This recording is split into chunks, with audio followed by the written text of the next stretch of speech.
intervenir bien entendu en tant que maire, et plus particulièrement en tant que maire du rural, avec toutes les problématiques qui sont afférentes et qui ont été évoquées, qui sont évoquées dans ce rapport et qui participent malheureusement à la désertification, accès aux services publics, accès au logement, accès aux soins, problèmes liés à l'autonomie des personnes âgées, malades ou en situation de handicap, accès aux activités sportives ou culturelles, etc., etc.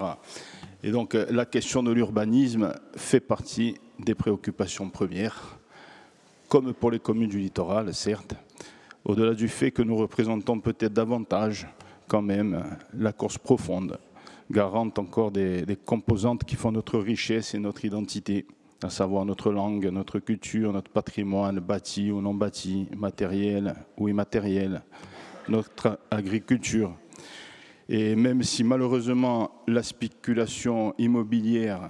et l'acquisition de biens par des personnes étrangères à la Corse est de plus en plus prégnante, même dans le rural. L'un des buts les plus importants pour moi, et je pense, en tout cas, j'espère que ce sentiment est partagé, c'est que nos jeunes dans les villages puissent s'y installer dans des maisons rénovées, par exemple, ou construire, mais en proximité immédiate, sur des terrains familiaux notamment, lorsqu'ils ont la chance de les posséder ou de pouvoir les acquérir. Et cela n'apporte que des avantages pour nos communes. Vitalité des villages, dynamisme économique avec le maintien ou la création de commerces, dynamisme du tissu associatif, solidarité paysanne, entretien et lutte contre le risque incendie, retour des services publics, maintien des écoles. Nul besoin d'avoir à viabiliser des terrains éloignés en plaine, par exemple, qui perdent leur potentialité agricole,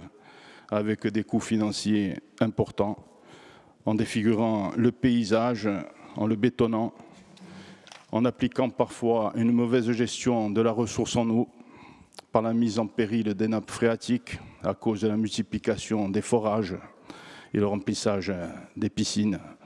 Nul besoin de créer de nouvelles lignes de transport scolaire dont on connaît le coût financier important pour la collectivité et l'impact carbone qui s'y rattache, pour transporter des enfants que l'on ne voit que passer, mais nullement animer nos places de village au quotidien. Nul besoin de créer des réserves indiennes, même si les programmes primo-accédants sont devenus nécessaires pour ceux qui n'ont ni foncier, ni les revenus nécessaires pour l'acquérir au prix du marché actuel, qui impacte aussi beaucoup, on l'a évoqué également, les zones rurales. En tant que maire, donc, je suis rassuré par le périmètre de révision partielle du PADUC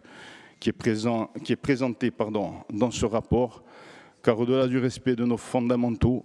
il va permettre de jouer en faveur d'un rééquilibrage nécessaire entre l'intérieur et le littoral, seule alternative pour sauvegarder notamment notre identité. Et bien sûr, je ne parle pas du rééquilibrage qu'évoquait Julien tout à l'heure en résidence secondaire, dans les villages de Messa de Caragouche. Il va permettre aussi d'agir au service de tous les maires et de leur donner les outils nécessaires pour réaliser un travail plus sécurisé, notamment pour combattre la spéculation, tout en intégrant et en adaptant les diverses lois en vigueur, même si ce travail, bien évidemment, serait encore plus efficace au travers d'un statut d'autonomie. Pardon.